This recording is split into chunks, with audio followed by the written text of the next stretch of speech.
Di para sahabat itu, kaum muslimin, yang terbayang bagi mereka itu adalah infak, yang terbayang bagi mereka adalah sebuah kebahagiaan, keselamatan di akhirat yang kekal dan abadi di sisi Allah tabaraka wa taala. Semua kita boleh klaim sekarang, kamu cinta Nabi, cinta Ustaz, cinta Nabi, cinta Ustaz, termasuk saya, cinta Nabi, cinta. Kapan tahunya? Besok di akhirat. Maka apa kata Nabi sallallahu alaihi wasallam? Amalur rajuli biyadihi. Penghasilan yang terbaik adalah pekerjaan yang dilakukan oleh seseorang dengan tangannya sendiri. Wa kullu bai'in mabrur, dan setiap jual beli yang mabrur. Ini aktivitas ini membantu saya di akhirat atau akan menyulitkan saya di akhirat? Kalau seandainya perbuatan itu ternyata akan menyulitkan kita di akhirat kelak, tinggalkan perbuatan itu.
Wa imamil anbiya wal mursalin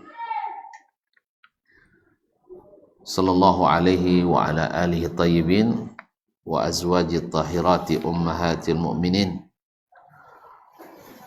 wa ashabil qadatil ghuril mayamin wat tabi'ina lahum bi ihsanin ila yaumin yamtazu fi ashabus shimali an ashabil yamin. Amma ba'd. Wattaqullaha ya muslimun fa innahu qad fazal muttaqun ya ayyuhalladzina amanu taqullaha haqqa tuqatih wa la tamutunna illa wa antum muslimun. Bapak dan ibu-ibu kaum muslimin dan muslimat, al-hadirin wal hadirat wal musyahidin wal musyahidat, para alim ulama, tokoh adat, tokoh masyarakat, hadirin hadirat, musyahidin musyahidat, yang besar tak disebut gelar, yang tak bergelar tak dipanggil nama. Dengan izin Allah Subhanahu wa taala, kita menggunakan nikmat yang diberikannya mudah-mudahan untuk berbuat taat kepadanya. Sehingga pada kesempatan ini kita berkumpul di rumah mengaji Azam, Jalan Paus Tenggiri. Ya. Apa rahasianya Paus ini digabung yang lain? Paus Bandeng, Paus Tenggiri. Apa rahasianya itu? Karena pausnya besar gitu ya. Oh gitu. Jadi harus berkawan ya. Tenggiri kecil, paus besar, jadi kawannya. Kaum muslimin kaum muslimat dirahmati Allah, kita bersyukur kepadanya karena nikmat itu digunakan untuk mendekatkan diri kepadanya. Hadir kita di majelis ilmu yang merupakan sebaik-baik majelis zikir pada Allah Subhanahu wa taala. Mudah-mudahan semakin bersyukur kita, semakin Allah tambah pula nikmat kepada kita yang membuat kita sentiasa bersyukur kepadanya. Mudah-mudahan majelis ini juga selalu dan terus banyak mengucapkan salawat dan salam kepada sang Nabi alaihi salatu wassalam, pada para ahli baitnya, para zuriat keturunannya, para sahabat yang setia berjuang dengannya, dan keturunan mereka, para tabi'in, dan siapapun yang setia istiqamah. Mudah-mudahan kita termasuk di antaranya. Ma'asyarul kiram, melanjutkan pelajaran kita pada al-aslu tsani min usul ad-da'wati inda ahli hadis, masih berkaitan dengan masalah talabul ilmi. Dan sekarang kita sampai pada, boleh dikatakan, inti yang membezakan antara al-hadis dalam masalah ilmu dengan yang selain mereka, yaitu manhaj ahli hadis fil bahthi wal istidlal. Metodologi ahli hadis dalam meneliti dan istidlal, dan dalam mengaplikasikan dalil-dalil. Bagaimana dalil itu difungsikan? Karena bila salah dalam metode ini, salah pula hasilnya. Karena secara umum Ahlus Sunnah itu secara global manhajnya dalam at-talaqqi wal istidlal, yang pertama adalah ta'zim an-nusus asy-syar'iyyah. At-ta'zim an-nusus asy-syar'iyyah, yaitu mengagungkan nas-nas syar'i. Apa makna mengagungkan? Kalau sudah ada nas, kita tak perlu lagi berijtihad mencari selain itu dari pendapat. Kalau sudah ada nas dalam masalah itu, maka ijtihad tidak diperlukan lagi. Sehingga para ulama usul mengatakan la ijtihada ma'an nas, tidak ada lagi ijtihad setelah ada nas. Begitulah para sahabat dulu, seperti Abdullah bin Abbas ketika dia menyebutkan hadis-hadis Nabi, ada yang mengatakan kana Abu Bakrin wa kana Umar, Abu Bakar dan Umar begini begitu. Kata Abdullah bin Abbas, tak takut kalian nanti hujan batu dari langit? Aku katakan Nabi berkata kalian debat dengan perkataan Abu Bakar dan Umar. Coba bayangkan, dengan Abu Bakar dan Umar, apalagi dengan Pak Bakar dan Pak Umar. Ini Abu Bakar Siddiq, Umarul Faruq. Tidak boleh perkataan mereka membantah perkataan Rasulullah SAW, karena perkataan Nabi itu nassun syar'i. Apalagi perkataan Allah tabaraka wa ta'ala. Apalagi perkataan Allah tabaraka wa ta'ala. Itu yang pertama. Yang kedua, manhaj mereka secara umum adalah memastikan at-ta'kid atau at-ta'akkud atau tathabbut min sihhati ad-dalil. Pastikan dulu dalilnya sahih. Pastikan dalilnya sahih. Karena kalau tidak sahih, untuk apa tidak dipakai? Karena yang tidak sahih berarti bukan dari Nabi sallallahu alaihi wasallam. Kadang kita menisbatkannya ke Nabi alaihi salatu wasallam. Makanya mereka as-salaf, mereka memastikan itu dulu. Makanya Umar radhiyallahu taala anhu ketika datang kepadanya salah seorang sahabat Abu Musa al-Asy'ari, dia geduk pintu istizan 3 kali. Itu yang 3 kali. Lalu tak ada sambutan, tak ada salam, dan tidak sambut salamnya, dan tidak dibukakan pintu. Dia pergi.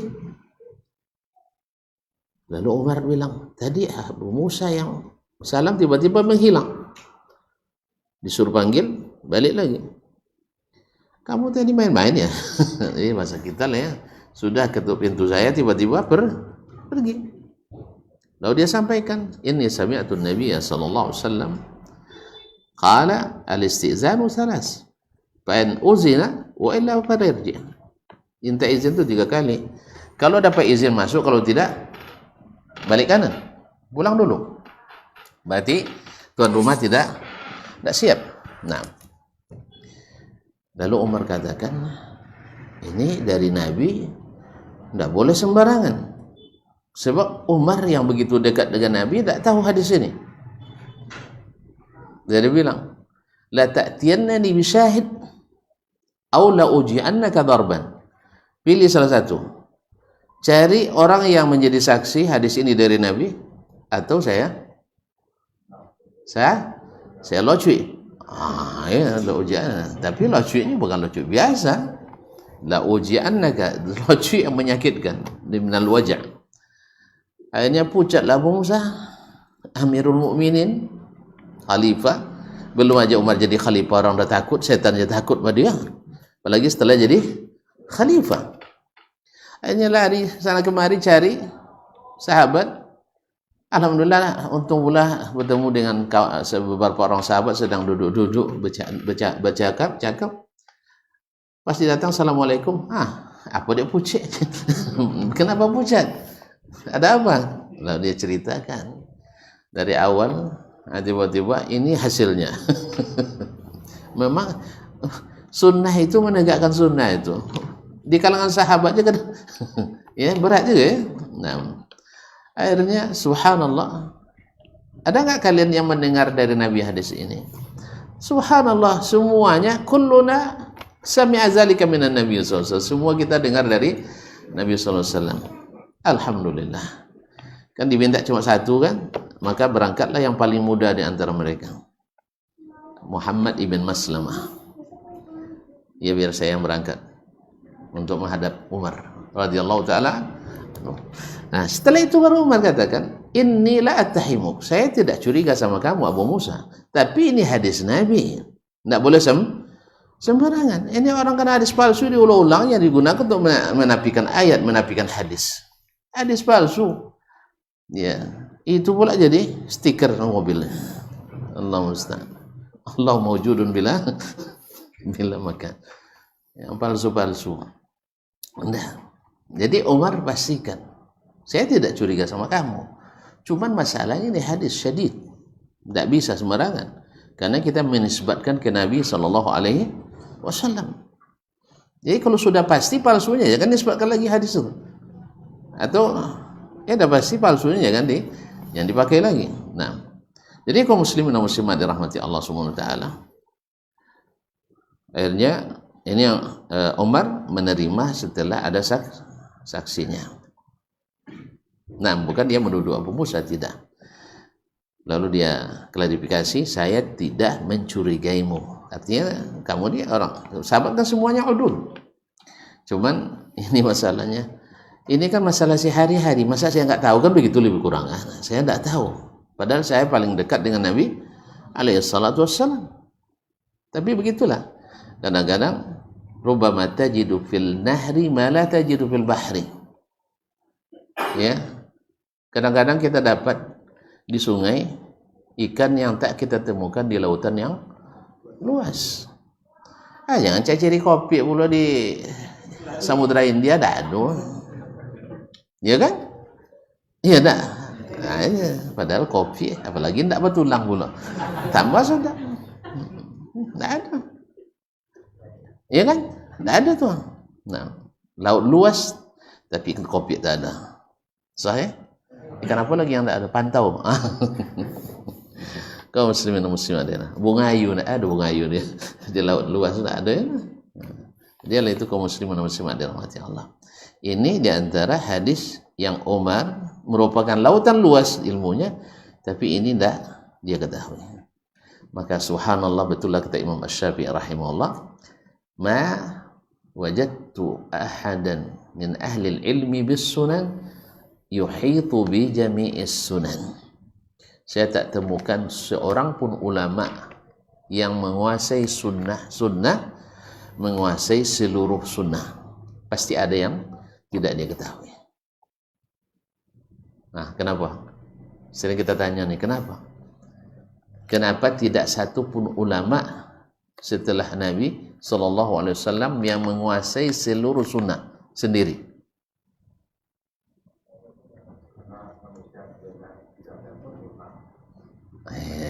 Alasan klasik kan? Iya, memang manusia tidak sempurna, betul. Enggak, Nabi kan manusia. Terus? Nah, jadi kenapa tidak satu pun ulama yang menguasai seluruh sunnah supaya tidak jadikan imam selain Nabi SAW? Makanya kalau ada yang suruh jadi imam syekh pulan-pulan, jangan ikut itu, keliru. Karena imamnya mesti ada salah. Imamnya dia sebut itu. Tapi kalau Rasulullah tidak ada salahnya. Yang kedua, supaya orang tidak mengklaim ada imam yang maksum selain Nabi SAW. Sebab kalau dia kuasai seluruh sunnah, berarti dia sama dengan Nabi SAW. Sama juga dengan bahasa Arab.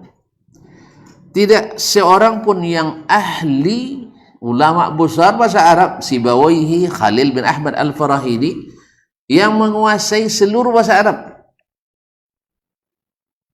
Antum tak percaya nampaknya. Hah? Lain mandang-mandang ke atas. Ini kata Imam Syafi'i sayang, bukan saya. Ya, Imam Syafi'i kan hujjah fil lughah, kata Ibnu Hisam al-Lughawi an-Nahwi.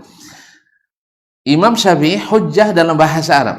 Artinya kalau bertentangan kaedah bahasa Arab dengan perkataan Imam Syafi'i dan Thabit dari Syafi'i, kaedah dikalahkan oleh perkataan Imam Syafi'i.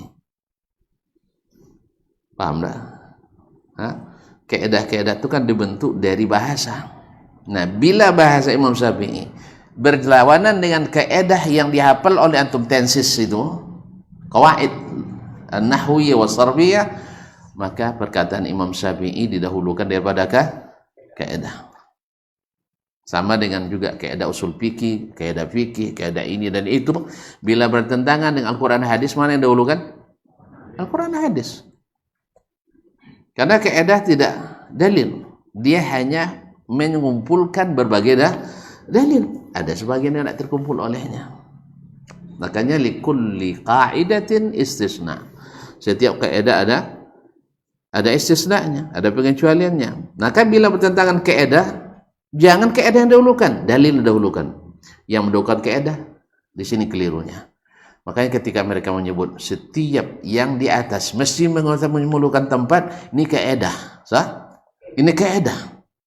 Sedangkan dalil mengatakan Allah di atas. Mana lebih kuat kaedah daripada ayat? Ayat. Menurut antum, menurut kami tidak, katanya. Iyalah antum nak sesat itu kan? Maaf, tak boleh sebut sesat. Sesama sesat tak boleh. Ini kaum muslimin dan muslimat dirahmati Allah. Kaedah tidak lebih kuat dari Al-Quran dan hadis. Tidak lebih kuat dari ijma'. Maka jangan dibalik. Ini sebagian, karena itu dulu orang belajar dulu iman sebelum belajar Al-Quran. Sehingga setelah itu ketika baca Al-Quran tambah beriman. Ini tidak belajar Quran dulu tapi tidak beriman pada Al-Quran, sehingga hafiz Quran tapi tidak beriman pada isi Al-Quran. Cahaya enggak? Cahaya enggak? Dibaca dengan wala tabarrajna tabarrujal jahiliyatil. Semua ya, suara saya tidak sampai dah. Katanya. Yang baca itu tabarruj. Yang baca itu tabarruj.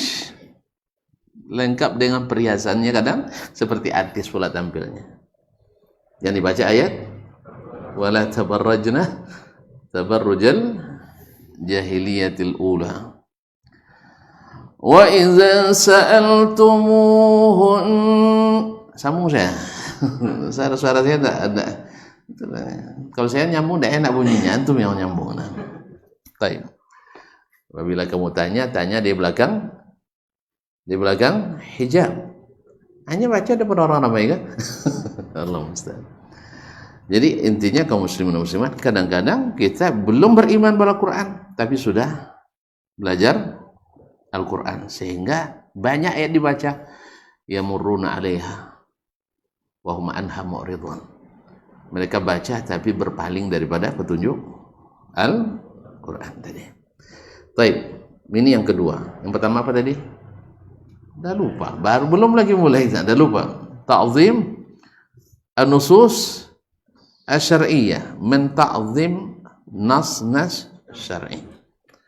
Tak boleh dilampaui. Yang kedua,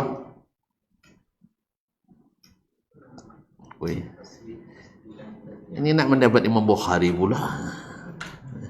Imam Bukhari dah ber 10 tahun tak lupa, dia baru berangkat di majlis sudah tak lupa. Yang kedua, memastikan kesahihan dalil atau nas. Yang ketiga, yaitu memastikan kebenaran cara pengambilan dalil. Cara pengambilan dalil. Dalil sahih Al-Quran, Sunnah. Tapi kadang pengambilan dalil tidak sahih. Dan ini sangat banyak. Sangat banyak. Contohnya, ya, ayat laisa kamitslihi syai'un. Ayat ini menafikan tidak ada yang sepadan dengan Allah. Cuman wa huwas samiul basir. Dia Maha mendengar, Maha melihat. Ayat ini oleh Allah dan oleh Rasulullah dan oleh as-salaf, ashabul hadis, bukan untuk menolak sifat Allah. Jelas? Jelas? Jelas benar. Sudah jelas, selesai. Nah, tapi oleh ahlul ahwa, ahli-ahli hawa, kalau disebut dengan ahli logika dan ahli retorika, menjadikan dalil ini untuk menafikan sifat. Ketika Allah menyebut dirinya Ar-Rahman 'ala 'arsy istawa, lalu dia bilang laisa kamitslihi syai'un. Akhirnya ada diadu. Padahal ayat ini dibikin padu. Tahu bezanya diadu dengan dibikin padu? Syekh? Masya Allah. Diadu, dibenturkan. Ambil susu dengan kopi, langsung dibeginikan. Serak dia kan? Tapi kalau dipadukan, masukkan ke dalam. Nah, habis itu dikacau. Tapi kacau ini maksudnya kacau bahasa Melayu, bukan kacau bahasa Indonesia. Ini beza. Ya kan? Kacau. Kalau bahasa Indonesia diaduk ya. Nah, dikacau, habis itu dia berpadu. Begitulah harusnya ayat Quran dan hadis. Bukan untuk dipertentangkan, tapi untuk dipersesuaikan. Gimana cara menyesuaikannya? Alhamdulillah. Sahabat ketika mendengar Nabi membaca ayat-ayat tentang sifat Allah, tidak pernah mengatakan, ya Rasulullah, kan laisa kamitslihi syai'un. Nah, dia yang mendapat. Berarti mereka tidak mempertentangkan ayat sifat dengan ayat laisa kamitslihi syai'un. Makanya para ulama kalam yang bertaubat di ujung hayatnya, seperti Al-Fakhr Razi misalnya, itu kan pentolan ilmu kalam yang jadi rujukan para al-mutakallimin hari ini pada umumnya. Asy'ariyah Maturidiyah banyak merujuk kepada metodologi Ar-Razi. Dia di akhir hayatnya dia bilang, seperti dinukil oleh Ibn Abil Izz Al-Hanafi dalam Syarh Tahawiyah, ta'ammaltu bituruqil kalamiyah. Saya sudah mengamati seluruh metodologi ilmu kalam. Kan banyak cabang-cabangnya mereka. Nah, fama wajadtuha tashfi alilan wala tarwi ghalilan. Saya tidak dapatkan dia menyembuhkan yang sakit dan tidak pula memuaskan yang haus. awi ndak lope, sakit ndak bota. Jalan dah. Awi ndak lope, sakit ndak bota. Kenapa dia? Tambah sakit malah. Jadi ilmu kalam tidak menyembuhkan akidah. Fara'aitu amthala tariqin, kama qan, saya dapatkan jalan terbaik, tariqu ahli hadis. Jalannya ahli hadis. Iqra fil istiwa, ar-rahmanu 'ala al-'arsy istawa. Baca tentang masalah istiwa, perkataan ar-rahmanu 'ala al-'arsy istawa. Waqra fi kaza, dia baca ayat-ayat. Nah, selesai. Jadi ilmu tauhid itu sebenarnya mudah, tapi dipersulit oleh oleh ahli hawa. Dulu orang bertauhid berdasarkan apa? Dulu orang bertauhid berdasarkan apa?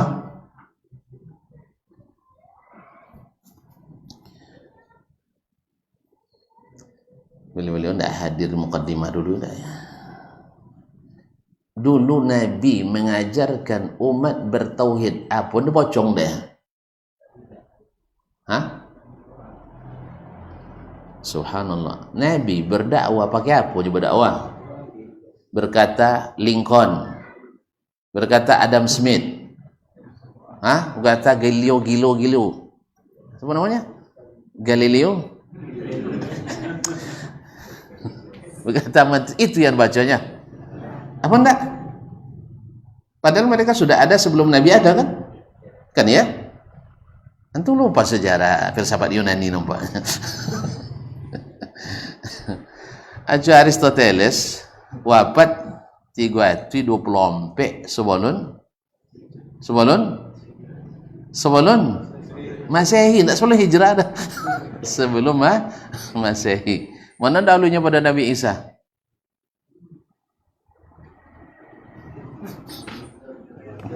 Woi, mana yang dulu dia daripada Nabi Isa?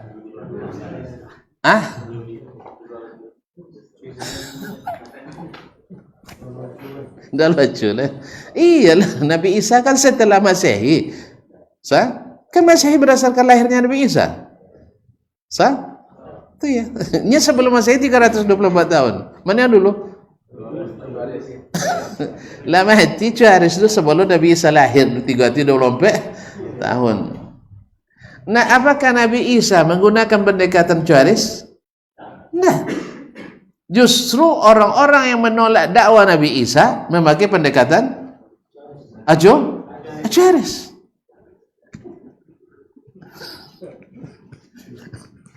Paham tak? Ini kaum muslimin dan muslimat. Itu pula yang sekarang yang digunakan oleh ahli kalam, pakai metode Cuaris untuk membantah Al-Quran dan Sunnah. Oh, enggak rajanya, enggak bahasa Cuaris. Iya, bahasa Cuaris enggak, tapi buku mereka lain. Nah, sama gini, orang enggak merasa sekuler, enggak merasa liberal, tapi bacaannya buku sekuler liberal. Sikapnya terhadap Islam liberal. Dan tidak liberal lucunya. Tapi hanya tapi lucu ya. Kita di lembaga ini, lembaga internasional sebagai lembaga pendidikan tertua di dunia, menganut pluralitas berpendapat.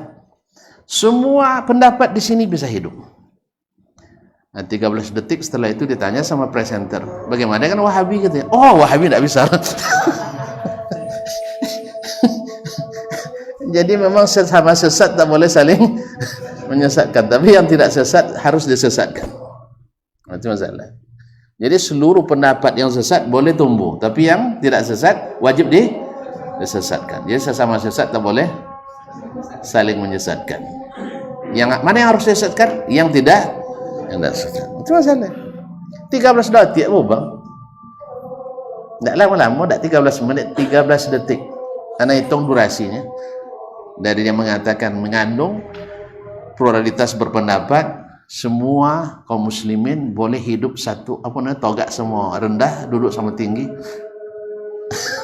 Kan terbalik dia, logika tu balik kan. Jadi maka saya bilang tu balik pula.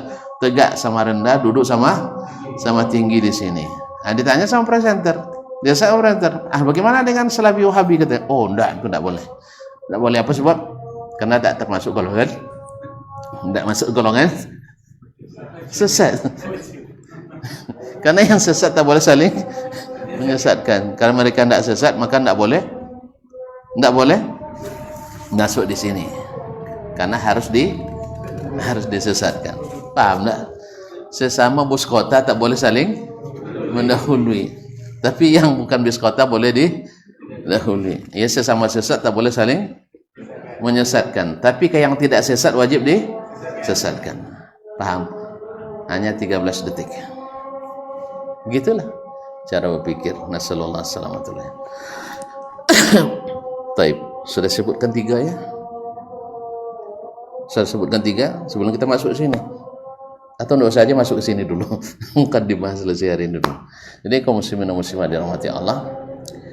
Dari sini kita nanti akan paham bahwasanya ada perbedaan yang mendasar antara Ahlus Sunnah dengan selain Ahlus Sunnah. Kita akan dengarkan azan dulu.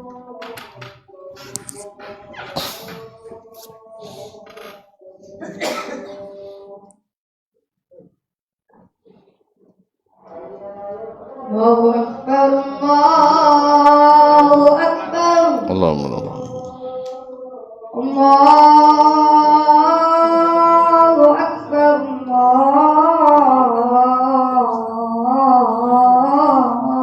Allahu Akbar.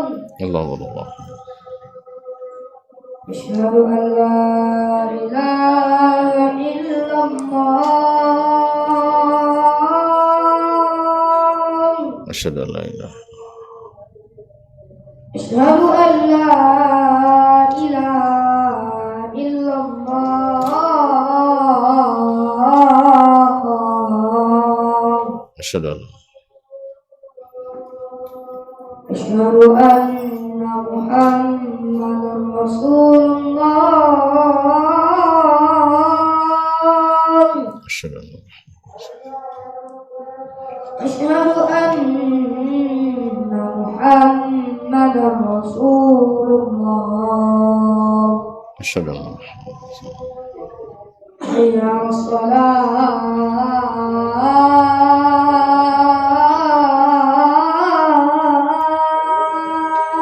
la haula wala quwwata illa billah. Hayya 'alas salat.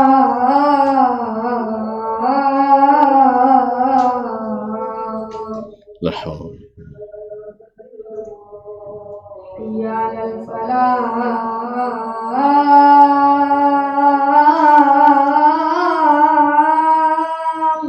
la haula Hayya 'alal falah.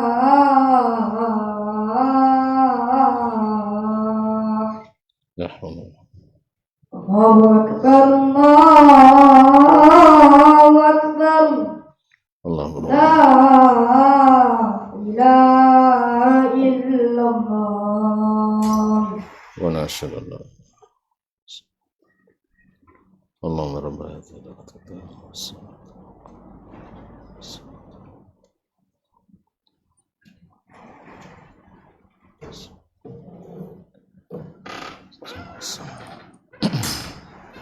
Baik para hadirin wal hadirat yang dirahmati Allah.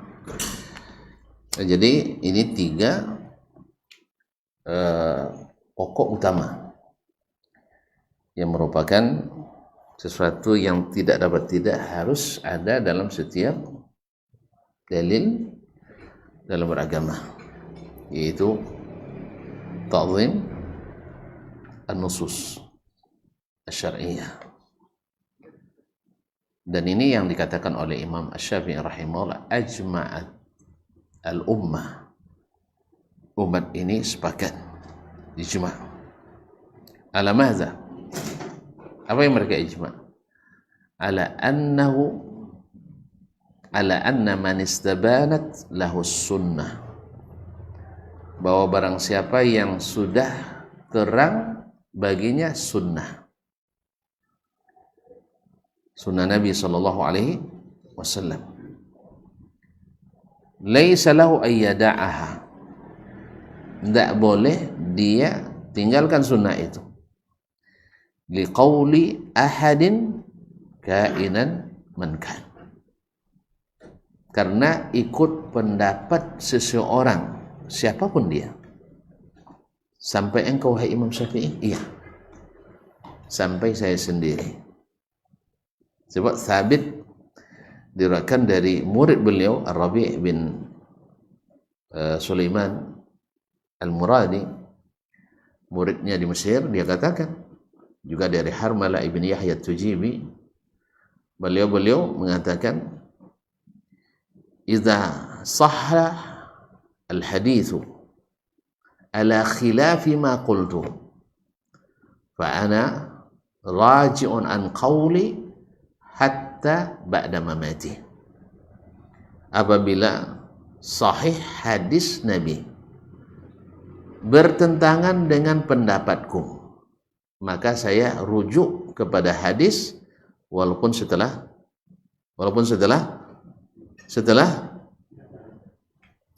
ya saya setelah mati. Setelah inna hayati apa, la ilaha illallah Muhammad Rasulullah, saya jadi lupanya gara-gara antum. Inna salati wa nusuki wa mahyaya wa mamati. Kan ada tadi ba'da mamati. Lah ya mati loh, dah coba ada berarti sampai setelah mati pun saya rujuk dari pendapat saya. Begitulah para ulama dulu. Tidak ada mereka mengatakan kalian kalau nak jadi ahlus sunnah mesti ikut saya. Tidak ada. Semua mereka ulama kecuali ahlul hawa mengatakan kalau kalian nak jadi ahlus sunnah ikut siapa? Ya Syekh. Ikut siapa? Ikut Nabi SAW. Terus ikut gaya siapa? Ya gaya Nabi, bukan gaya kita. Bukan gaya rumah mengaji Azam, tidak. Bukan gaya masjid ini dan itu, bukan. Gaya Nabi SAW. Tapi di situ sunnah lain pula, sini sunnah lain pula katanya. Ini masalah juga sih. Kalau sunnah masjid itu lain pula, sunnah sini lain pula kan. Ada loh kan, ada loh yang lapis 4, lapis 3, lapis 2, lapis 1. Ya namanya iman kan bertingkat-tingkat. Pengetahuan kita juga bertingkat-tingkat. Kan saya biasa saya katakan, coba lihat sahabat Nabi SAW, mereka terbagi-bagi tidak dalam aliran-aliran? Hah? Iya, enggak. Ada mereka terbagi aliran ini, aliran itu? Enggak ada. Semuanya Ahlussunnah wal Jamaah. Tapi ada mereka berbeda pendapat? Ada mereka bertinju? Ada. Ya Allah ya Rabbi. Ada mereka bantah? Ada, tapi tidak karena aliran. Kan terjadi perang Siffin, terjadi perang Jamal, ada. Ada mereka juga berselisih dalam suatu masalah dunia, ada. Cuman tidak serta-merta membuat aliran agama. Makanya kalau ada misalnya sesama ahli sunnah hari ini, misalnya tidak bisa duduk satu majelis, bukan karena manhajnya berbeda, cuman masalahnya kadang beda pendapat. Iya, ini nak jualan tebus, ini nak jualan keramik. Tentu tidak bisa disamakan majelisnya. Sahih? Iya, tidak bisa samakan. Ini nak jualan air tebu, ini nak jualan air kelapa. Akhirnya apa? Antum di situ duduknya jual air tebu, saya di sini air kelapa. Yang suka air kelapa di sini dia duduk, yang suka air tebu di situ. Yang tidak boleh, woi air tebu itu air ambau, jangan. Itu kelapa dicampur, jangan. Itu fitnah jadinya. Ini masalah. Sahih ya? Kalau tidak percaya coba telitilah nanti itu. Mereka satu, cuman tidak bisa duduk sebangku, kan ya? Bisa enggak? Bisa enggak? Enggak bisa enggak terjadi itu? Bisa. Di kalangan sahabat juga ada kok.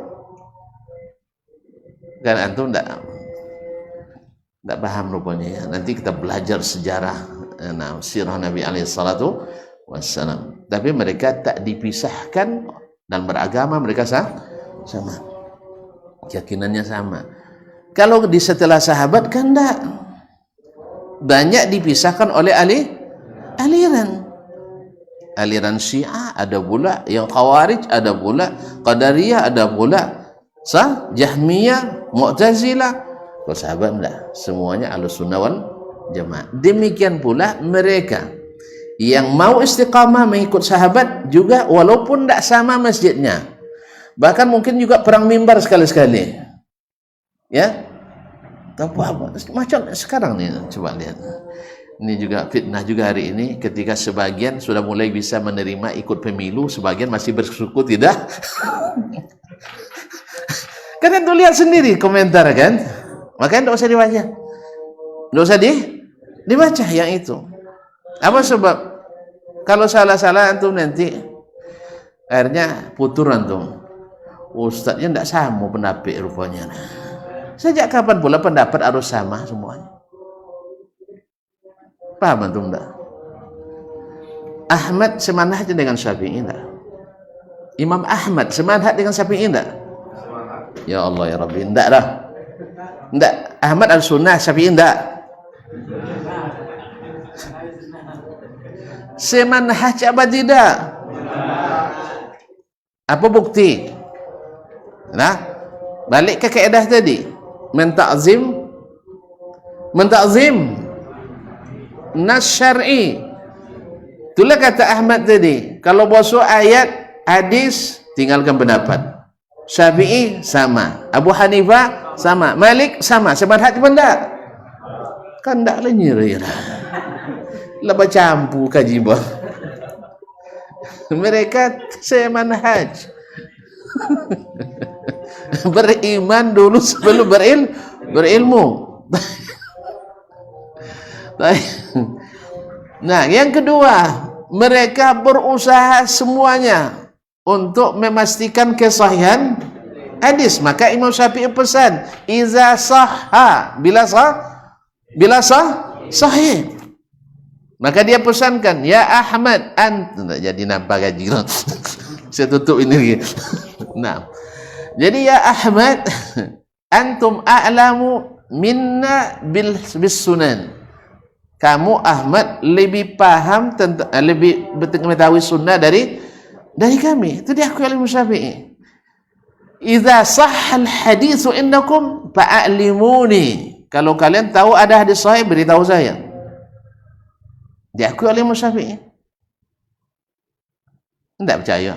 Masuk Ahmad lebih tahu hadis daripada Imam Syafi'i? Ikut mentang-mentang imam tidak boleh akui kelebihan orang lain. Buktinya nanti tonton buka Musnad Imam Asy-Syafi'i. Sudah itu buka Musnad Imam Ahmad. Mana yang banyak hadisnya? Syafi'i. Imam Syafi'i 2 jilidnya, Pak. Imam Ahmad 50 jilid. Mana banyak? Kemudian di kalangan ulama hadis, Imam Ahmad masuk deretan kelas atas, the high class. Dari sisi Imam Syafi'i terhitung di bawah minal muqillina bil hadis. Riwayat hadisnya sedikit. Itu mulai tersinggung nampak. Nah, mulai tersinggung. Makanya jangan fanatis. Kalau fanatis tersinggung kita. Makanya kalau kan berdebat, ya. Ana tadi nyimak perdebatan 2 orang syekh di apa? Nya berjanji sebelum berdebat munazarah tu. Lama mereka 6 jam kalau tidak salah munazarahnya. Tidak kuat apa dengar, biar saya saja. Bapak tengah sanggup berat. Dan sepakat dari awal selesai munazarah tak ada lagi komentar dari masing-masing pihak. Kalau orang lain itu urusan lain antara mereka berdua. Tapi ternyata salah satu tidak sabar. Salah satu tidak sabar tuh. Jadi kalau debat itu tidak. Jadi kalau ada fanatis ya tidak sabar gitu, Pak. Oh, direndahkan pula imam saya katanya. Kita bicara masalah ilmiah sekarang. Imam Syafi'i tidak sampai 1000 hadis dalam musnadnya. Imam Ahmad 30.000. Mana banyak? Baik. Nanti Pak jawab mana yang lebih pokyo Syafi'i daripada Imam Ahmad kan gitu kan. Imam Syafi'i, Imam Ahmad mengakui bahwa Imam Asy-Syafi'i lebih tajam analisanya. Maka tidak segan-segan pula Ahmad belajar pada Asy-Syafi'i. Jelas? Tapi apakah semua pendapatnya sama? Woi, sama? Enggak. Enggak sama. Tapi apa mereka membuat aliran? Tidak. Enggak ada aliran Syafi'iyah, enggak ada aliran Ahmadiyah.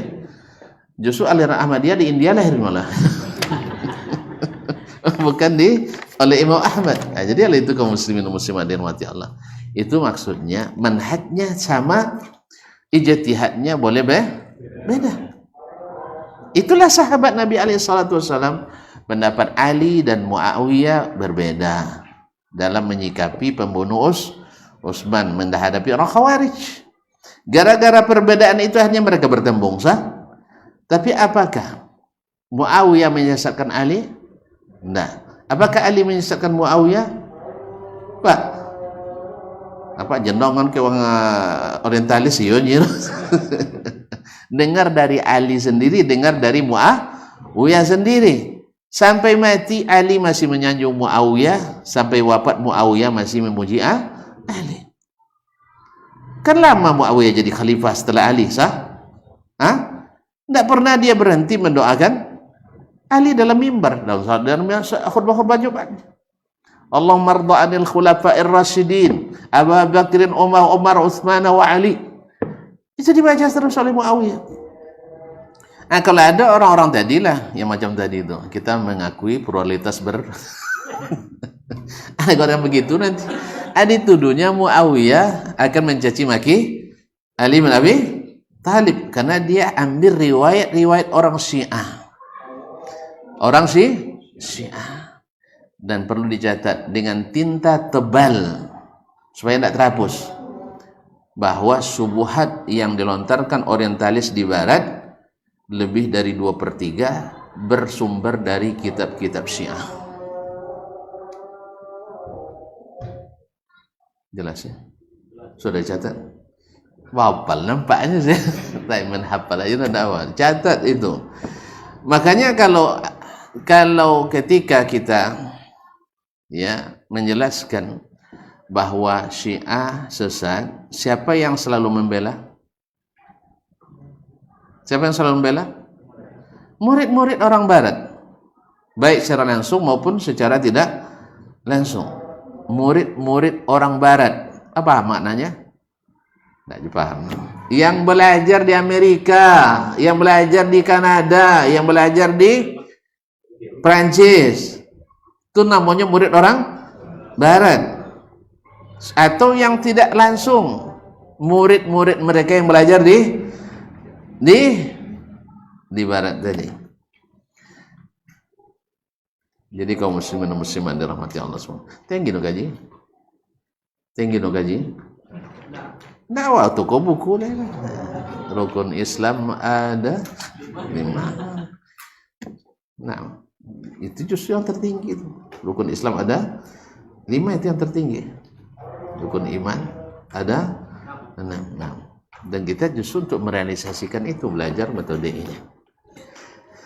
Jadi mereka bisa berbeda pendapat tapi tidak berbeda manhaj istidlalnya. Tidak berbeda manhaj, mereka menggunakan dalil sama lama, memuliakan dalil. Lalu kenapa terjadi perbedaan ijtihad? Nanti banyak lagi babnya. Di antara sebabnya tadilah Umar belum tahu salah satu hadis Nabi. Nah, akhirnya dia belum melaksanakannya. Sama Abdullah bin Umar dulu, awal-awalnya dia tidak mengetahui fadilat ikut sholat jenazah. Ketika dia memahami bahwa sholat jenazah itu cukup diwakili oleh sebagian orang, dia kan masih muda, dia tinggalkan. Tapi ketika dia dapat hadis dari Abu Hurairah dan dari Aisyah radhiyallahu anhuma tentang fadilat salat jenazah, siapa yang ikut menyelatkan jenazah sampai disolatkan dapat 1 qirat. Lalu ditanya ke Nabi, seperti apa 1 qirat? Sebesar gunung Uhud. Akhirnya tergugah Abdullah bin Umar. Sejak itu dia tidak mau tinggalkan lagi. Nak solat sunat atau tidak yang jelas, saya tak boleh sia-siakan qararit ini. Laqad dayya'na qararita katsirah. Kita sudah sia-siakan banyak qirat. Coba antum bayangkan, unggukan pahala sekali sebesar gunung Uhud. Kalau sampai menguburkan 2 qirat, 2 gunung Uhud. Tu pulang kita ke akhirat bawa tumpukan emas sebesar itu, pahala. Pede enggak pulangnya? Hah? Tapi sekarang kelas ini aja. Namun kan pulang kampung, orang punya kebun karet minimal 10 hektar atau sawit kan. Awak pulang kebun lado aja 100 meter tidak ada. Mana yang semangat pulang? Wih, mana yang semangat pulang? Yang sudah ada kebunnya, bawa-bawaannya, pambok. Sebab kalau udah ada 10 hektar sawit di kampung tuh, Anda melamar bunga desa mudah untuk diproses itu, sah? Temola do ditia sa kalau wis sawi acukurunnya. Tapi kalau ndak ada, cuma sekolah luar negeri ndak ada apa-apa kuit batu judul. Ndak mau. Ke akhirat juga seperti itu. Jadi kaum muslimin dan muslimat dirahmati Allah. Jadi sama-sama memastikan kesahihan dalil dan memastikan kebenaran pemakaian dalil. Ini garis-garis besarnya. Insyaallah kita masuk pada detailnya besok aja lah ya. Ya teman-teman. Marah tuan-tuan sama saya. Nah, kalau marah sebutkan sekarang. Jangan di belakang. Ya, karena waktu kita sudah usai, kita anggap pelajaran malam ini selesai. Ada yang mau ditanyakan? Hah? Dari tadi saya terus bertanya, tentu lagi bertanya. Ini tentu mulai khawatir kalau tanya nanti soal jawabannya panjang. Tidak jadi selesai. Ya. Itu pelanggaran itu. Offside. Nah? Iya. Kenapa antum nak di luar? Kalau nanya yang di luar itu di luar itu. Iya, gimana kita terima pertanyaannya? Terima tampung aja pertanyaan dulu ya. Ya, silakan. Jadi masalah apa? Masalah yang utama kan. Anak-anak kan sedang tidur di rumah. Tiga, kecil masih kan. Sementara yang jaga cuma anak sendiri di rumah kan. Azan sudah dikumandangkan. Kalau dibangunkan anak-anak ini kan masih kecil kan. Apalagi yang 2 tahun kan kalau dibangun tuh apa namanya tidur, mangkal tidur ada orang kan. Jadi saya lebih utamakan bangunkan atau saya biarkan aja. Kalau saya biarkan saya khawatir nanti rumah terbakar, anak nggak susuk sholat saya di masjid. Jadi mana yang lebih bagus ya? Iya, paling besar berapa? Kelas 2 SD kan? Kelas 2 SD? Iya. Udah besar lah. Tidur ketika-ketika kan? Baru tidur kan? 2 tahun. Kecil 2 tahun. Dia nunggu di rumah kan? Emaknya mana? Emaknya ngojo. Ada banyak kerja di rumah, tambah lagi kerja luar. Bawa ke rumah maknya tuh, bawa ke rumah. Kalau enggak, buat asisten maknya. Iya, asisten maknya. Asisten maknya yang halal antum. Iya.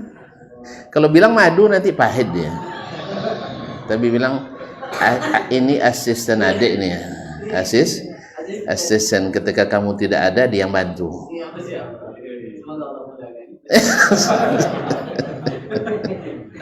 Iya, antum sebutkan alasan apanya, alasan filosofisnya, alasan logisnya, kalau perlu siapkan naskah akademisnya.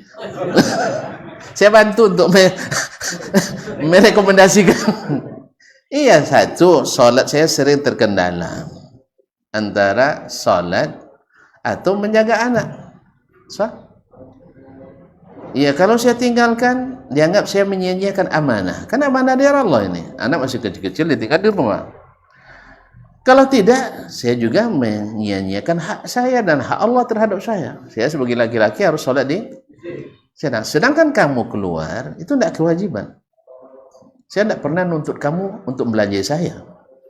Dan kamu silakan tuntut saya kemana saja untuk belanja. Abang tidak ada pandai cipitirnya, itu harus salah sendiri. Kadang-kadang itu masalahnya, kadang istri lebih banyak gaji dari kita, itu masalahnya. Sayang kan? Nah, kalau gitu obatnya tadilah asisten tadi, asisten yang halal. Antum belum siapkan naskah akademisnya, jadi belum cukup poin-poinnya. Kalau perlu rekomendasi dari jemaah azam juga. Tapi kan tidak selalu sih ya. Sekali aja seumur hidup kan? Ada 2 kali kan? Selama 10 tahun. Anak saya memang tidak pernah di rumah, saya memang dididik. Iyalah, semoga Allah maafkan antum lah. Sampai Allah berikan solusi yang terbaik. Memang sayang kalau ditinggalkan, enggak. Anak-anak kan berbahaya juga kalau ditinggal, apalagi jauh gitu. Lagi pun ya, lagi enggak khusyuk. Lagi kadang enggak khusyuk kita jadinya. Allah musta'an.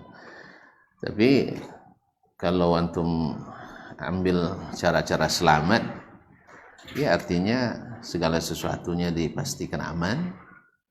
Kemudian keluarnya pas orang qamat misalnya, dan masjidnya juga tidak panjang sholatnya.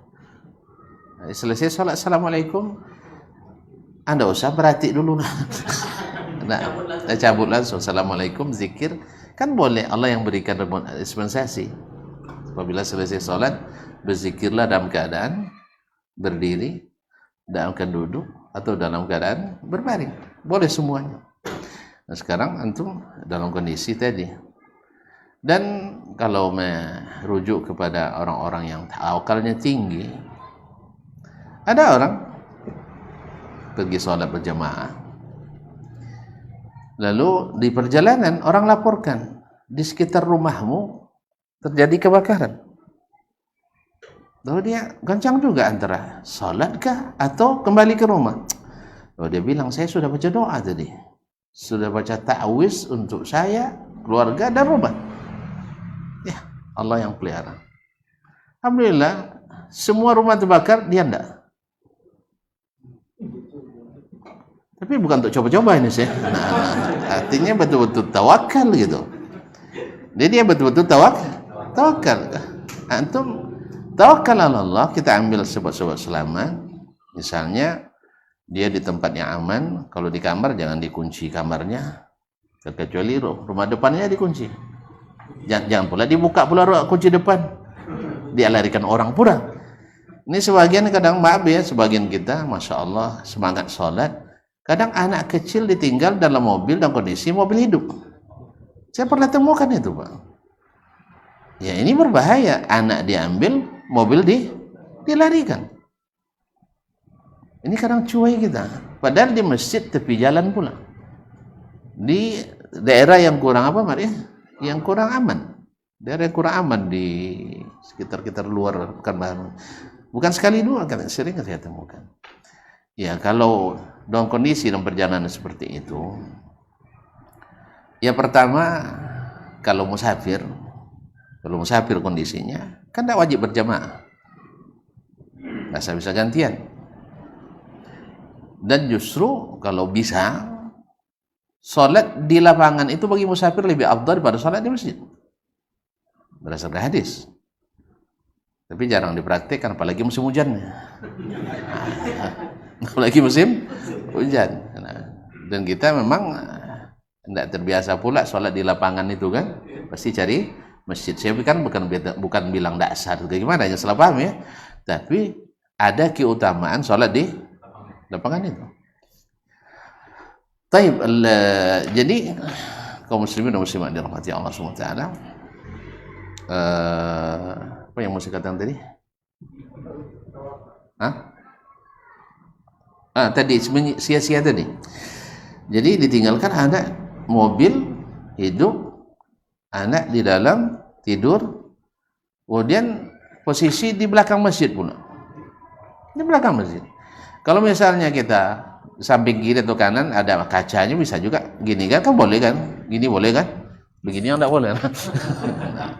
Apalagi sudah begini pula. Kan boleh diamati, boleh. Kalau memang dibutuhkan. Tadi saya bilang musafir tidak mesti, tidak wajib berjamaah. Yang kedua, enggak, kami tidak musafir Ustaz. Maka istri mengalah, karena istri tak wajib jamaah. Ya, suami suami wajib berjamaah. Ustaz, kalau gantian sholat kami terlambat Ustaz. Terlambat itu apa yang terlambat? Mati setelah itu? Enggak. Atau mungkin ada janji, kan tinggal telepon, kami terlambat sholat dulu. Oh enggak bisa, maka istri sholat nanti setelah sampai di posisi. Habis waktu, abaikan aja janji itu. Janji dengan Tuhan didahulukan. Ya kan kita sudah kasih tahu, saya agak terlambat sedikit karena sholat. Masa janji itu lebih penting daripada sholat? Nah, semuanya bisa diatur pada zaman sekarang. Kecuali berkaitan dengan ini. Andainya pun harus juga tinggal di jamak. Kalau masih sholat masih bisa di jamak. Misalnya maghrib nih, sehingga antum tidak musafir pun boleh menjamak sholat kalau kondisi harus. Kalau kondisi harus. Wallahu a'lam. Jadi itu tawakal tinggal. Kan tidak lama, 10 menit. Kadang-kadang 3 menit selesai. Nah, wallahu a'lam. Tapi yang selamat tadi memang kalau atau bisa tetangga dipesankan. Tidak ada tetangga itu. Ini rumah jangan godang-godang betul, jadi payah jadi.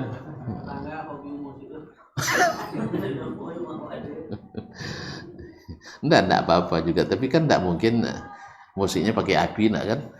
Nah, ya. Bilang aja dengar-dengar anak dia, begitu aja. Insyaallah sambil karena walau saudara kita juga yang walaupun mereka ahli maksiat kan juga saudara muslim yang harus diberikan haknya juga. Artinya ketika kita sampaikan seperti itu mereka merasa dipercaya kan, itu merasa tolong bang ya saya mau sholat dulu kan ya, anak saya tinggal tadi. Kecuali antum curiga ini karena larikan pula anak itu ya lah kan tetangga tidak mungkin lah insyaallah. Itu juga salah satu anak. Banyak jadi kalau dibuka. Hah? Mau nanya, bagaimana cara kita mengamalkan keutamaan melihat kebanyakan orang? Cara kita tahu itu dari amalan itu tadinya sosial kita. Imam Al-Bukhari menjawab itu dengan satu bab. Babul ilmi qablal qawli wal amal. Bab berilmu dulu sebelum mengatakan dan sebelum mengamalkan.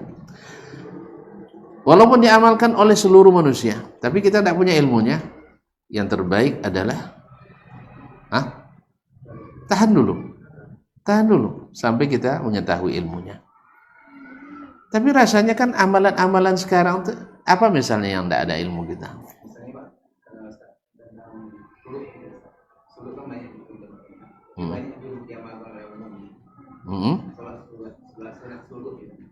Salat sunat syuruk. Saya tidak ada pernah niat salat sunat syuruk. Saya salat karena Allah Ta'ala. Salat setelah terbit matahari itu disuruh Nabi, bukan dilarang. Jelas dalam hadis Amr bin Abasa dari Nabi SAW dalam Sahih Muslim, Nabi SAW mengatakan sallu ba'da syuruk syams, salatlah setelah terbit matahari. Atau Nabi sendiri sering salat setelah terbit matahari. Terus apa yang menjadi Bapak ragu jadinya? Saya tahu Karena Bapak sudah mulai dibuat ragu oleh orang karena hadis tentang fadilatnya didaifkan oleh sebagian ulama. Kan itu? Memang daif memang. Tentang fadilatnya, yaitu seperti haji sempurna. Kalau berdasarkan dirasat hadis, memang hadisnya daif dari lafaz itu. Tetapi bukan maknanya salat setelah terbit matahari tidak sahih. Paham Pak ya? Nah, bahwa salat setelah terbit matahari itu sudah sunnah Nabi SAW. Cuman apakah dapat fadilat seperti haji, ini yang didhaifkan oleh ulama. Sebagian mengatakan hadisnya hasan, artinya tidak terlalu dhaif, sehingga kalau ada yang mengamalkan kita tidak bisa dicegah juga. Khususnya bagi yang mengatakan boleh mengamalkan hadis dhaif dalam fadilat amal. Paham Pak ya? Nak haji tak haji pahalanya, yang jelas salat setelah terbit matahari adalah sunnah thabitah qaulan wa amalan, baik yang diucapkan Nabi maupun yang diamalkan Nabi sallallahu alaihi wasallam. Soal namanya syuruka atau isyraka, Nabi tidak pernah menamakannya salat syuruk. Nabi juga tak pernah menamakan salat isyraq. Yang Nabi katakan siapa yang salat, gitu ya kan, man shalla subha bi jama'ah thumma qa'ada fi musallahu yusabbihu Allah hatta tushriqa asy-syams wa lam yuhdits thumma shalla rak'ataini kanat lahu ka ajri hajjatin tammatin tammah. Siapa yang solat subuh berjamaah, lalu selesai solat duduk di tempat solatnya sambil memuji Allah, artinya berzikir, ya bukan berghibah. Ada juga sampai suruk ghibah kan, ada juga. Nah, Ustaz, apa kaji malam tadi? Itu mulai meruyak kemana-mana lagi. Nah, ini bertasbih, berzikir sampai terbit matahari dan tidak batal wuduknya. Dari wuduk tadi dia solat 2 rakaat setelah sempurna terbit matahari, dituliskan pahala haji sempurna. Tidak ada Nabi bilang man shalla salat asyuruq, tidak ada. Sama juga dengan salat tahiyatul masjid, tidak ada juga Nabi menamakan tahiyatul masjid.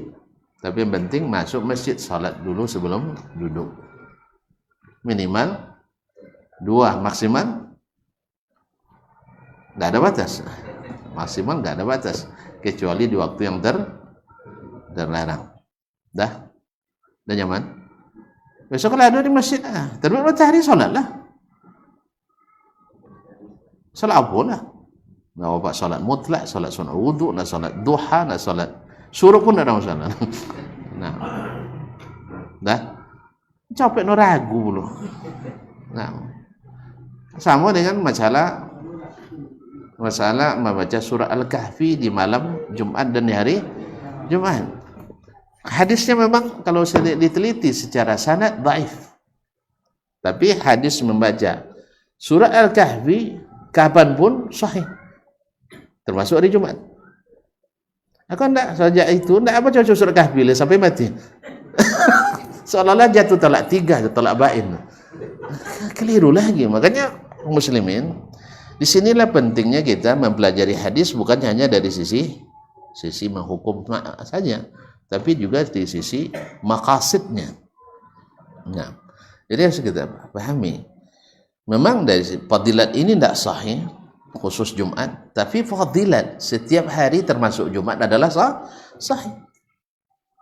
Maka rubah aja keyakinan dari mengkhususkan Jumat menjadi bacaan setiap hari termasuk hari Jumat. Tambah banyak malah. Potong cik Jumatnya kini jahil. Jadi tolak 3 surah Kahfi. Lala mau nak baca Kahfi Pak, Allah sejak ngaji potong dah baca Kahfi je. Jadi pas baca Quran surah Kahfi lewatkan. Sama juga Yasin, sejak tahu Yasinan ada tidak pernah baca surat Yasin. Apa nak baca Yasin Pak? Nang tu punya dakwah. Dikiranya surat orang, itu surat kita juga. Sama dulu ngaji. Nah, kalau Allah mabait, itu istiftahnya orang Muhammadiyah ni kan. Wajah tu wajahiyah, istiftahnya orang NU atau tarbiyah. Kalau apa subhanakallah bihamdi wa tabarakasmu itu Wahabi ni kan, tu persis dulu kan. Akhirnya bukan itu semuanya dari Nabi sallallahu alaihi wasallam. Cuman di kalangan Muhammadiyah itu pula yang diajarkan turun pun untuk anak-anak sehingga sampai godang dak bawa kaji dah. Itu tahu di bah. Di NU itu pula yang diajarkan sejak di MDA-nya. Nah, sampai kuliah ndak juga bawa bacaan dah. Nya ndak pelajari dia. Nya laula kuliah ndak belajar salat je lelah selesainya nya. Makanya salatnya walaupun lah profesor kadang masih kelas M. Salatnya masih kelas MDA juga karena ilmu salatnya ndak bertambah. Kan ada yang komentar tuh. Ada kelas doktor tamat luar negeri bicara tentang salat lagi katanya. Kami sudah selesai di MA dulu katanya. Apa dia? MDA katanya. Apa hati salat cenah salat anak MDA. Itulah. Jadi salat itu kelas profesor harus profesor pula kelas salatnya. Maka Nabi tak pernah berhenti mengingatkan salat. Siapa yang diingatkannya? Abu Bakar, Umar, Utsman. Bukan anak-anak kecil juga diingatkannya. Tentu bilang dah selesai masalah salat. Ya. Ya memang setelah kita telusuri profilnya memang orang-orang tak peduli salat juga nampaknya.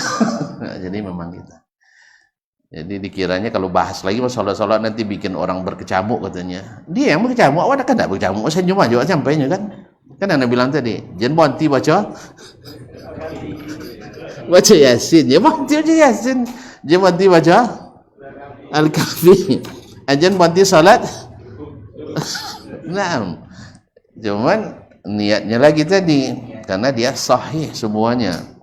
Bahwa baca Quran sahih tapi menjadikannya amalia tertentu, malam tertentu dan tertentu ini kebanyakan tidak sah. Sahih yang tidak sahih kita nafikan, tapi bukan berhenti baca Al-Quran. Ya, dulu ketika dibahas masalah Yasinan, kalau isu, dulu tamat Madinah S3 tidak boleh baca Quran adanya. Tidak boleh baca Qurannya. Sejak itu tidak diundang-undang di ibu-ibu. Awak kan bulan pertama tidak awak singgung-singgung. Baca juga apa namanya bagaimana menghidupkan cinta Al-Quran. Wah tahunya mereka Yasinan cuma wirid Yasin kan. Bulan kedua tentang cinta Allah dan Rasul. Bulan ketiga tentang perlunya ilmu kan. Asal-asal mukaddimah lah cukup juga kan. Jadi mulailah kita lagi sebutkan masalah Yasin. Al-Quran itu kan bukan hanya Yasin Bapak dan Ibu. Tulis mulainya alangkah baiknya secara berurutan kemudian dibimbing oleh yang ahli. Jangan sama-sama ngong semua kan. Rupanya setelah dibuat, alhamdulillah ketika istri ikut di situ saya biarkan ikutlah, tidak ada masalah, nanti bimbing mereka. Secara berangsur, alhamdulillah bisa mau mereka. Jadi baca bergantian. Kemudian diperbaiki tajwidnya. Nanti diajar ngaji. Jadi tidak ngasih sana aja lagi sekarang belajar tajwid, tahsin dan sebagainya. Jadi mau mereka ternyata lebih separuh tidak pandai ngaji dong. Jadi ngong aja. Padahal sudah 20 tahun wirid Yasin.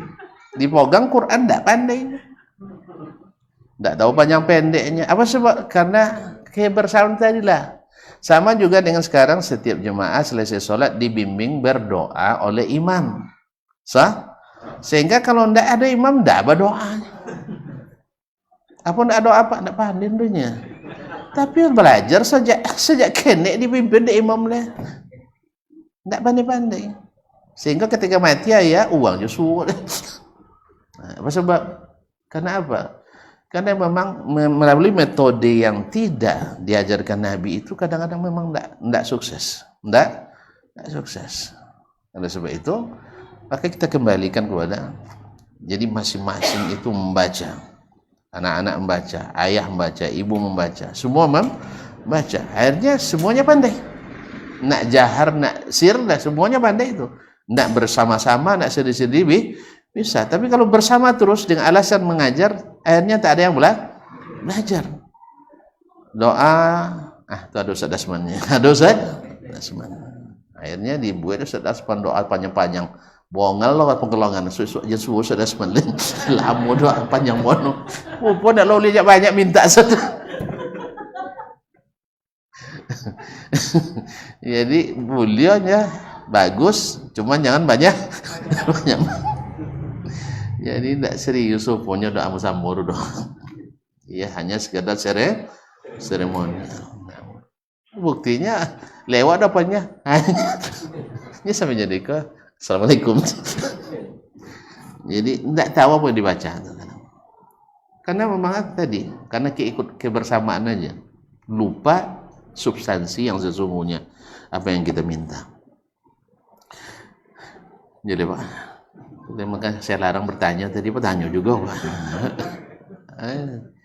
Itulah penyakit saya itu begitu. Asal dibuka, payah nutupnya. Jelah, saya tidak buka lagi. Terima kasih dan mohon maaf. Subhanakallah bihamdik. Asyhadu an la ilaha illa anta astaghfiruka wa atubu ilaik. Wassalamualaikum warahmatullahi wabarakatuh.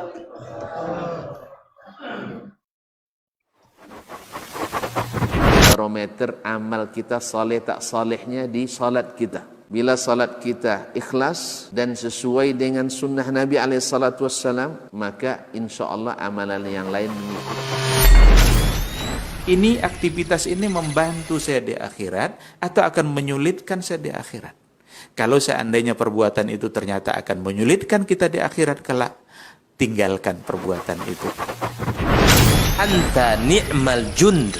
Kamu adalah sebaik-baik prajurit. Coba lihat. Kamu adalah sebaik-baik prajurit. Maka tujuannya adalah menghancurkan kehidupan rumah tangga.